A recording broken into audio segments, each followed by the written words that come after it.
તો આ તરફ જોઈએ તો ભરૂચ બેઠક પર અહેમદ પટેલની પુત્રી મુમતાઝ પટેલ તથા તેમના પુત્ર ફૈઝલ પટેલ પણ કોંગ્રેસ તરફથી ચૂંટણી લડવાની તૈયારી કરી રહ્યા હતા, પરંતુ ગઠબંધનને લઈને અહેમદ પટેલના સંતાનોનું સપનું રોડાયું।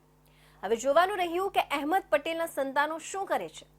આ સાથે ચેતર વસાવાને તેમના ગુરુ છોટુ વસાવા અને મહેશ વસાવા સાથ આપશે કે કેમ। લોકસભાની ચૂંટણીને લઈ તૈયારીઓ તેજ થવા લાગી છે, ત્યારે ભાજપે પોતાના 195 ઉમેદવારોના નામ જાહેર કર્યા છે, જેમાં ગુજરાત લોકસભાની 26 બેઠકમાંથી 15 બેઠક પરના ઉમેદવારોના નામ જાહેર કર્યા છે, જેમાં 10 વર્તમાન સાંસદોને રિપીટ કરવામાં આવ્યા છે, જ્યારે 5 સાંસદોની ટિકિટ કાપવામાં આવી છે।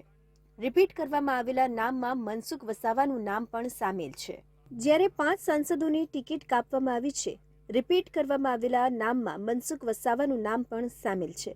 મનસુખ વસાવા પોતાના નિર્ણયો અને નિવેદનને લઈને સતત ચર્ચામાં રહ્યા છે। એક વખત તો રાજીનામું આપવાની જાહેરાત પણ કરી હતી। ગુજરાત રાજ્યની 26 લોકસભાની બેઠક પર વર્ષ 2014 અને વર્ષ 2019માં ભાજપે તમામ બેઠકો પર કબજો કર્યો છે, ત્યારે આ ચૂંટણીમાં પણ ભાજપ તમામ બેઠકો જીતી અને જીતની હેટ્રિક મારશે। આ દરમિયાન હવે ભાજપે વર્ષ 2024ની ચૂંટણીને લઈને 195 ઉમેદવારોના નામ જાહેર કરી દીધા છે, જેમાં ગુજરાતના 15 ઉમેદવારોના નામ જાહેર કર્યા છે, જેમાં મનસુખ વસાવાનું નામ આવતા ચર્ચાનું કેન્દ્ર બન્યા છે।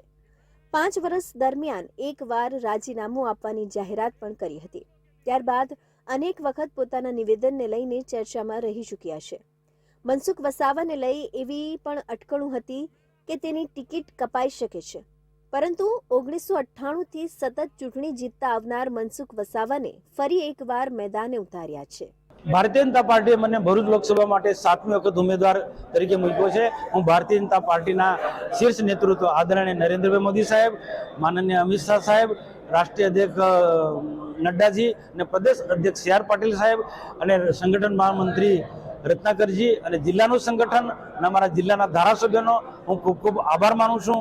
અને 7મી વખત અમે આ બધા જ મિત્રોના સહયોગથી, સંગઠનના તાકાતથી અને અમે સરકારના કરેલા કામોના આધારે આ 7મી વખત પણ અમે ભરૂચ લોકસભા જીતીશું અને 5 લાખના વોટથી અમે જીતીશું અને મને સંપૂર્ણ પ્રમાણે વિશ્વાસ છે। અને 7મી વખત ભારતીય જનતા પાર્ટીએ મારામાં જ્યારે જબરદસ્ત મોટો વિશ્વાસ મૂક્યો છે, તો એને ધ્યાનમાં રાખીને હું પૂરી તાકાતથી ચૂંટાયા પછી પણ પ્રજાના કામો હું કરીશ। ભરૂચ બેઠક પર અહેમદ પટેલને વર્ષે 1989 ચંદુભાઈ દેશમુખે હરાવ્યા હતા। તે સતત 4 વખત ચૂંટણી જીત્યા હતા। ત્યારબાદ વર્ષ 1998માં આ બેઠક પર ભાજપે મનસુખ વસાવાને મેદાને ઉતાર્યા હતા અને વસાવાએ 1998, 1999, 2004, 2009, 2014, 2019 એમ 6 વખત ભરૂચની ચૂંટણી મેદાનમાં બાજી મારી હવે ફરી એક વખત મેદાને ઉતાર્યા છે। વર્ષ 2019ની લોકસભા ચૂંટણીમાં મનસુખ વસાવાએ ભરૂચ લોકસભા બેઠક પરથી કોંગ્રેસના ઉમેદવાર શેરખાન અબ્દુલ શકુર પઠાણને 3,34,214 મતોથી હરાવ્યા હતા। તે ચૂંટણીમાં ઝઘરિયાના તત્કાલીન ધારાસભ્ય છોટુ વસાવાને 1,44,083 મત મળ્યા હતા।